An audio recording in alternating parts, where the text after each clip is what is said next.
ஆட்டோட ரத்தத்தை வச்சு சுவையான ஒரு ரத்த பொரியலுங்க. அதுவும் கிராமத்து முறையில் ரொம்பவே டேஸ்ட்டாக இருக்கும். அடுத்த டைம் நீங்கள் ரத்தம் எடுத்தீங்கன்னா இதே மாதிரி செஞ்சு பாருங்க உங்கள் வீட்டில். இப்போ நம்ம ஆட்டோட ரத்தம் வாங்கியாச்சு. இதில் தேவையான அளவு மஞ்சத்தூள் சேர்த்துக்கலாங்க. சேர்த்து சுத்தமாக வந்து கழுவி எடுத்துக்கலாங்க. தேவையான அளவு தண்ணி சேர்த்துக்குங்க.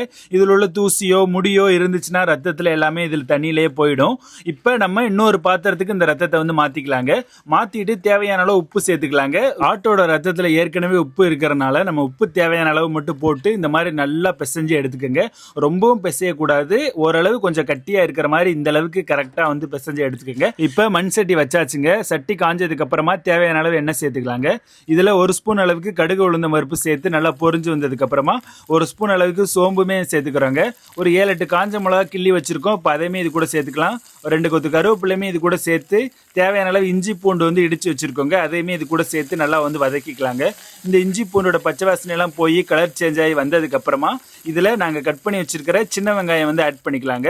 சின்ன வெங்காயம் ஆட் பண்ணிங்கன்னா ரொம்பவே சூப்பராக இருக்கும். வெங்காயம் ஒரு 100 கிராம் அளவுக்கு சேர்த்துக்கலாங்க. சேர்த்ததுக்கு அப்புறம் அதையுமே நல்லா வந்து வதக்கி விடுங்க. வெங்காயம் வதங்கி வந்ததுக்கு அப்புறமா நம்ம ஆட்டு ரத்தம் வந்து கரைச்சி வச்சிருந்தோம் இல்லையா, இப்போ அதையுமே இது கூட வந்து சேர்த்துக்கலாங்க.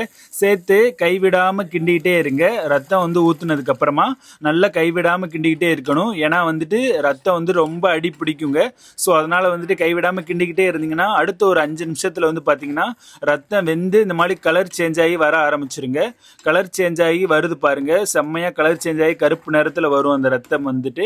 இப்போ பாருங்க அடுத்த ஒரு 5 நிமிஷத்தில் இந்த மாதிரி நம்மளுக்கு வந்துட்டு ரத்தம் வந்து கிடைச்சிருங்க. ரத்தத்தில் உள்ள தண்ணி எல்லாமே வத்திருச்சு. இப்போ 1/4 மூடி தேங்காய் நாங்கள் வந்து துருவி வச்சிருக்கோம். இப்போ அதையுமே இது கூட வந்து சேர்த்துக்கலாங்க.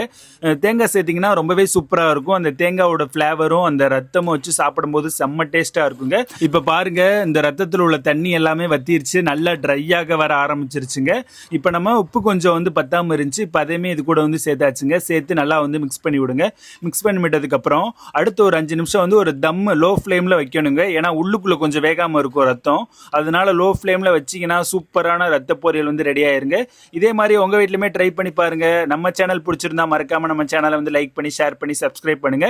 ரத்த பொரியல் செய்ய தெரியாத உங்கள் ஃப்ரெண்ட்ஸ் அண்ட் ஃபேமிலிக்கு இந்த வீடியோ மறக்காம வந்து ஷேர் பண்ணுங்க. சூப்பரான அருமையான கிராமத்து ஸ்டைலில் ரத்த பொரியல் வந்து ரெடி ஆயிருச்சு.